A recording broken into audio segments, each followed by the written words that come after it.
പ്രിയരെ, ലൂക്കോസ് യേശുവിന്റെ സുവിശേഷം എഴുതുവാനായിട്ടുണ്ടായ സാഹചര്യത്തെക്കുറിച്ച് 1-ാം അധ്യായം 4 വരെയുള്ള വചനങ്ങളിൽ വ്യക്തമാക്കുന്നുണ്ട്. അതിന്റെ അവസാന ഭാഗത്തിൽ ഇങ്ങനെയാണ് വ്യക്തമാക്കുന്നത്: അത് ക്രമമായി, അതായത് യേശുവിന്റെ സുവിശേഷം ക്രമമായി എഴുതുന്നത് നന്നെന്ന് ആദ്യം മുതൽ സകലവും സൂക്ഷ്മമായി പരിശോധിച്ചിട്ട് എനിക്കും തോന്നിയിരിക്കുന്നു. സൂക്ഷ്മമായി പരിശോധിച്ചിട്ട്.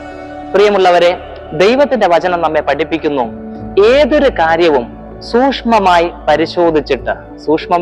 പരിശോധിച്ചിട്ട് ആ കാര്യങ്ങളിൽ ഏർപ്പെടുകയോ സംസാരിക്കുകയോ തീരുമാനങ്ങൾ എടുക്കുകയോ ചെയ്യുന്നതായിരിക്കും ഉചിതം.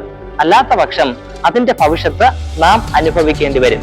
വചനം അപ്പോസ്തലനായ പൗലോസിലൂടെ ഇങ്ങനെ പഠിപ്പിക്കുന്നു. എഫേസ്യർക്ക് എഴുതിയ ലേഖനം 5-ാം അധ്യായം അതിന്റെ 15-ാം വാക്യം: ആകയാൽ സൂക്ഷ്മത്തോടെ അജ്ഞാനികളായിട്ടല്ല ജ്ഞാനികളായിട്ടത്രേ നടപ്പാൻ നോക്കുവിൻ. നമുക്കും ശ്രദ്ധിക്കാം, നമ്മുടെ ഓരോ ചുവടും സൂക്ഷ്മതയോടെ ദൈവഹിത പ്രകാരം നയിക്കുവാൻ ശ്രദ്ധിക്കാം. അതിന് കർത്താവ് സഹായിക്കട്ടെ. ആമേൻ.